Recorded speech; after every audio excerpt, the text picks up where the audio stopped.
Hello दोस्तों, स्वागत है आपका स्पार्क कोचिंग सेंटर में। तो गाइस आज की वीडियो में हम पढ़ेंगे वर्ब फॉर बिगनर्स का पार्ट 3। इससे पहले 2 पार्ट्स ऑलरेडी अपलोड किए जा चुके हैं।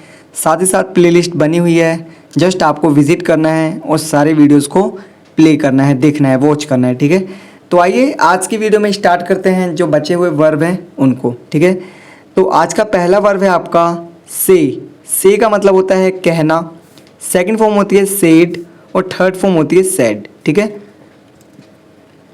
इसको जब आप याद करने के लिए पढ़ेंगे तो ऐसे पढ़ेंगे से सेड सेड। ठीक है, इससे आप पढ़ेंगे ऐसे करके तो कहीं ना कहीं चीज़ें आपको जल्दी याद हो जाएंगी।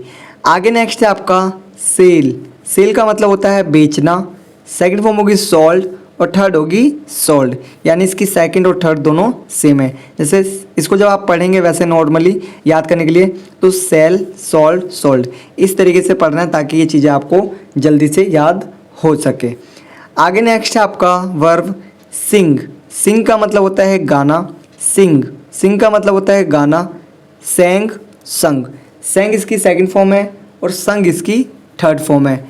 जिस तरीके से आपका ड्रंक चलता है ना, उसी तरीके से ये वाली जो वर्ब है वो भी परफॉर्म करती है। ठीक है, तो इसको इस तरीके से याद करना है, सिंग सेंग संग। ठीक है, आपको जल्दी याद हो जाएगा।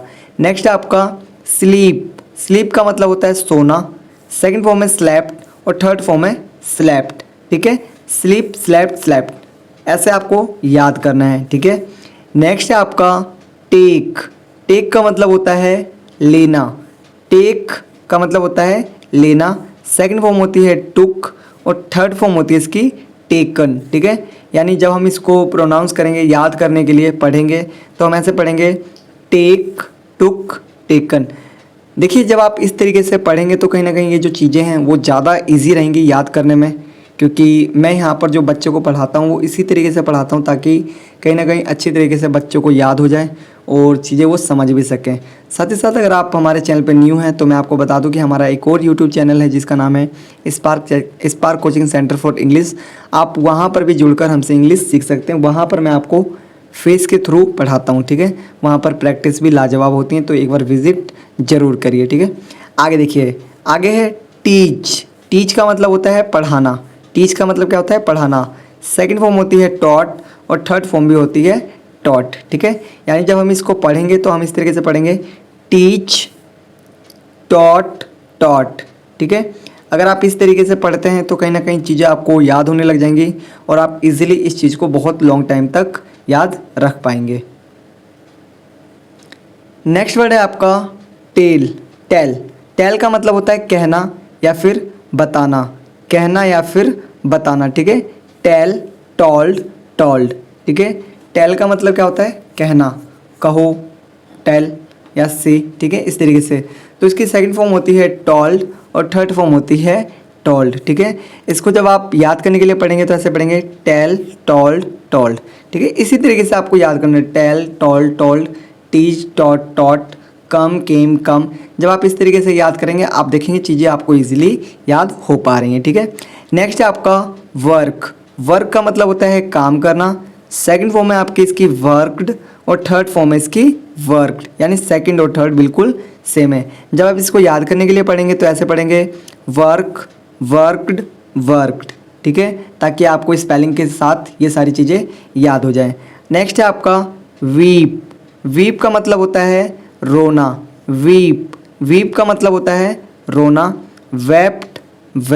ठीक है, वीप वेप्ट। तो इस तरीके से आपको याद करनी है सारी चीज़ें। ठीक है, नेक्स्ट है आपका राइट का मतलब होता है लिखना, सेकंड फॉर्म है इसकी रॉट और थर्ड फॉर्म है इसकी रिटन। तो यहाँ पर ऐसे बनेगा, ये इसको ऐसे पढ़ना है राइट रोट रिटन।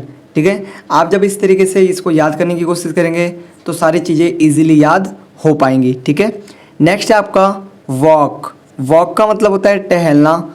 ठीक है, सेकंड फॉर्म है वॉक्ड और थर्ड फॉर्म है आपकी वॉक्ड, यानी इसकी सेकंड और थर्ड फॉर्म बिल्कुल सेम है। ठीक है, तो ये हमारी जो वर्ब फॉर बिगनर्स है उसका लास्ट वर्ड था। ठीक है, उसका लास्ट वर्ब था जिसको मैंने आपको करवाया, उसको हम पढ़ेंगे इस तरीके से, वॉक्ड। इसमें आपका एल साइलेंट है, ठीक है। तो धीरे धीरे और भी नई नई चीज़ें हम यहाँ पर करवाते रहेंगे, लेकिन अभी जो हमारा कोर्स है वो अभी उन बच्चों के लिए है जो किसी कारणवश बाहर जाके इंग्लिश नहीं सीख सकते।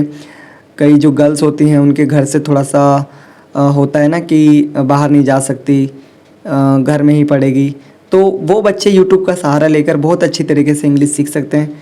बस आपको करना क्या है, चैनल को सब्सक्राइब कर लीजिए, क्योंकि इस तरीके की बेहतरीन वीडियोस आपको बहुत कम मिलेंगी। और कई बार क्या होता है कि हमसे कई चैनल्स छूट जाते हैं, हमें लगता है बाद में सब्सक्राइब कर लेंगे और फिर हम भूल जाते हैं, ठीक है, और फिर चैनल मिलता नहीं है। तो आप चैनल को सब्सक्राइब ज़रूर कर लें, क्योंकि डेफिनेटली जब आप पूरी प्लेलिस्ट को विज़िट करके एक एक चीज़ें देखेंगे डीपली, तो कहीं ना कहीं मेरी गारंटी है कि आप एक दिन इंग्लिश को आसान मानने लगेंगे, ठीक है। क्योंकि मैंने मोस्टली बच्चों से सुना है कि इंग्लिश इज़ टफ़, लेकिन मैं कहता हूँ कि टफ़ नहीं है, बस आपने पढ़ा सही से नहीं है, ठीक है। तो आज के लिए इतना ही।